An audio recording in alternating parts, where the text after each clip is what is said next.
वो गाली दे रहे हैं निर्वाचित मुख्यमंत्री को। सर, निर्वाचित मुख्यमंत्री को गाली दे रहे हैं। यही संस्कार सिखाते हैं आप लोग आरएसएस की शाखा में।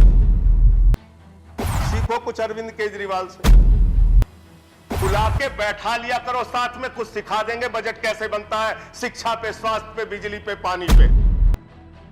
कश्मीरी पंडितों के दर्द पर मजाक करना और राजनीतिक ड्रामा करना बंद कीजिए। दर्द भी देते हो, दर्द की दवा भी महंगी करते जा रहे हो। काला धन बढ़ता जा रहा है आपके राज में। जब जब चुनाव आवत है, भात मांगा पुलाव आवत। चुनाव बीत जाए तो पेट्रोल का दाम महंगा, डीजल का दाम महंगा, गैस के सिलेंडर का दाम महंगा। 50 करोड़ से ज्यादा जिस भी उद्योगपति या पूंजीपति का बकाया हो, उसका पासपोर्ट जब्त कर लीजिए, वो हिंदुस्तान छोड़कर भागने नहीं पाएगा। अगर वो हिंदुस्तान छोड़कर भाग रहा है तो इसका मतलब लूट में कहीं ना कहीं हिस्सेदारी है, उसको भगाने का काम आप करते हैं। अरविंद केजरीवाल ने अभी दिल्ली का बजट पेश किया। अरविंद केजरीवाल जी के बजट को देखिए, 22% शिक्षा पे खर्च किया, 13% स्वास्थ्य का बजट है, ट्रांसपोर्ट पर, रोड पर 13% का बजट। दिल्ली की सरकार मान्यवर जब आई थी तो 30,000 करोड़ का बजट था, आज 75,000 करोड़ का बजट दिल्ली की सरकार ने पेश किया। 2.5 गुना बजट बढ़ाने का काम किया। एक ईमानदार सरकार चला के दिखाई।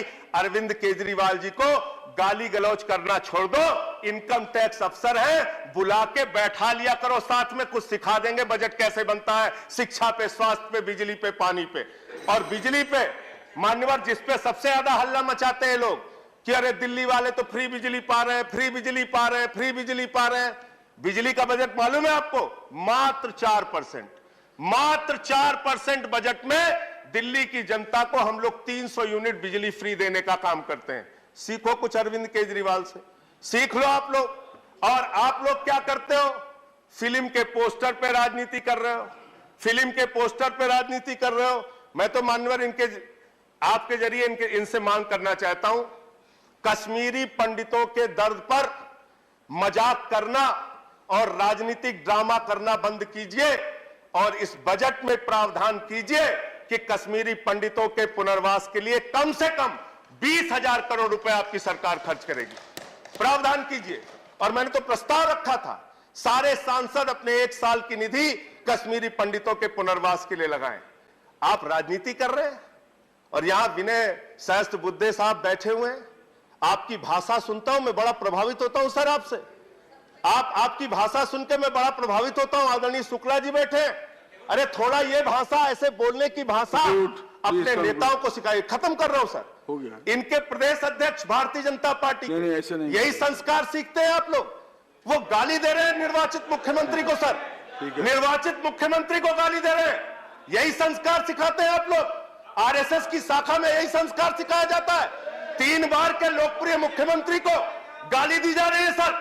इनका प्रदेश अध्यक्ष गाली दे रहा है। तो मैं इसलिए कह रहा हूं मान्यवर, मैं इसलिए कह रहा हूं, ये गाली गलौज करने वाले लोग हैं, ये नफरत और झगड़ा फैलाने वाले लोग हैं, ये देश को बांटने वाले लोग हैं। आज भारत हंगर इंडेक्स में 101 स्थान पे पहुंच गया। भूख के मामले में 101 स्थान पे आपने भारत को पहुंचा दिया। खत्म कर रहा हूं सर, खत्म कर रहा हूं। और हैप्पीनेस के इंडेक्स में 136 नंबर पे भारत को आपने पहुंचा दिया। किसी को खुश नहीं रखते आप। सारा वर्ग दुखी आपसे, किसान दुखी, नौजवान दुखी, माताएं बहनें दुखी, व्यापारी दुखी, पूरे हिंदुस्तान को आपने दुखी कर रखा है। क्योंकि आपकी सरकार गरीबों की सरकार नहीं है, नौजवानों की सरकार नहीं है, पूंजीपतियों की सरकार है।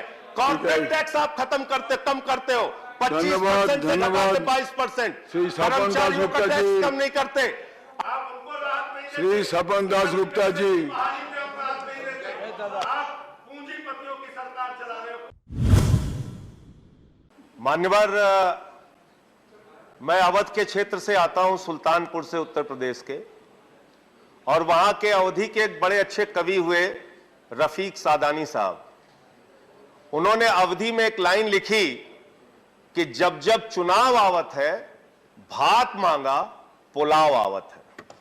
भारतीय जनता पार्टी की हालत यही है मान्यवर। इनकी सरकार चुनाव आ जाए तो पेट्रोल का दाम कम, डीजल का दाम कम, गैस का दाम कम, सीएनजी का दाम कम, पीएनजी का दाम कम, सारी चीजों में महंगाई कम। चुनाव बीत जाए तो पेट्रोल का दाम महंगा, डीजल का दाम महंगा, गैस के सिलेंडर का दाम महंगा, सीएनजी का दाम महंगा, पीएनजी का दाम महंगा, सारा कुछ महंगा करने में लग जाते हैं। इसका मतलब महंगाई से कोई आपका गोपनीय समझौता है मान्यवर, कोई गोपनीय समझौता है। जब चुनाव आता है आप कहते हैं थोड़ा दूर हो जाओ, जैसे ही चुनाव खत्म होता है कहते हैं आओ हम तुम्हें बढ़ा रहे हैं, आओ तुम्हें बढ़ा रहे हैं। इस गोपनीय रिश्ते का खुलासा कीजिए। आप लोग ये जो झूठे तर्क देते हैं देश के सामने कि भाई इस समय तो युद्ध की स्थिति है, इस समय तो अंतर्राष्ट्रीय बाजार में कच्चे तेल का दाम बढ़ रहा है, अंतर्राष्ट्रीय बाजार में कच्चे तेल का दाम पिछले 7 वर्षों में कब कब बढ़ा और कब कब घटा, और उसके मुताबिक कब कब आपने हिंदुस्तान में डीजल और पेट्रोल का दाम घटाया और बढ़ाया, इसका तथ्य अगर आप सामने रखेंगे तो पूरे देश के सामने आपका चेहरा काला हो जाएगा कि कितना बड़ा झूठ आप इस देश की जनता से बोलते हैं। महंगाई आपको बढ़ाना होता है, उसके लिए 1000 तर्क आपके पास मौजूद है। हर क्षेत्र में ठेका प्रथा इन्होंने लागू कर दी। नौकरियां देने के बजाय आउटसोर्सिंग और ठेका प्रथा, और यह ठेका प्रथा एकमात्र कमीशन खोरी और भ्रष्टाचार का जरिया है। 50,000 रुपए में, 25,000 रुपए में, 30,000 रुपए में, 20,000 रुपए में साइन कराया जाता है, और जो मजदूर होते हैं, जो कर्मचारी होते हैं, जो ठेके पे काम करने वाले नौजवान होते हैं, उनको 50% से भी कम पैसा दिया जाता है। यह होता है ठेका प्रथा।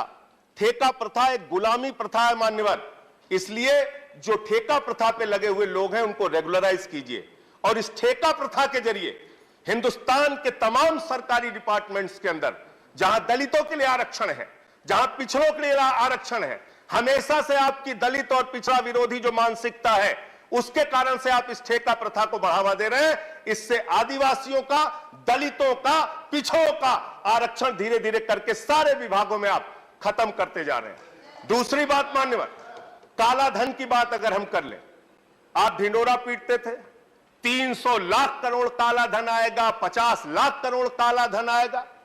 आपके राज में काला धन आना तो दूर की बात है, काला धन बढ़ गया। काला धन बढ़ता जा रहा है आपके राज में। कौन कौन से लोग हैं उसका भी खुलासा कीजिए। किसका काला धन है जो बढ़ा है? बीजेपी के नेताओं का है कि उद्योगपतियों का है कि अधिकारियों का है कि कर्मचारियों का है? किसका काला धन है? कहां से काला धन बढ़ गया? जिनको हमारे आदरणीय प्रधानमंत्री जी कहते हैं मेहुल भाई, वो मेहुल भाई 20,000 करोड़ रुपए लेके हिंदुस्तान से भाग जाते हैं, 2900 करोड़ रुपए ललित मोदी लेके भाग जाते हैं, 6,000 करोड़ रुपए नितिन संदेशरा लेके भाग जाते हैं, नीरव मोदी हिंदुस्तान से हजारों करोड़ लूट के भाग जाते हैं।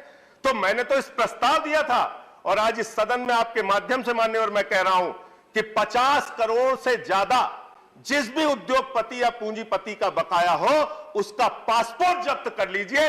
वो हिंदुस्तान छोड़कर भागने नहीं पाएगा। अगर वो हिंदुस्तान छोड़कर भाग रहा है तो इसका मतलब लूट में कहीं ना कहीं हिस्सेदारी है। उसको भगाने का काम आप करते हैं, उसको भगाने का काम करते हैं। एक गरीब आदमी मान्यवर 10,000 रुपए का अगर कर्जा ले ले तो उसका कॉलर पकड़ के आप हवालात में बंद कर देते हैं।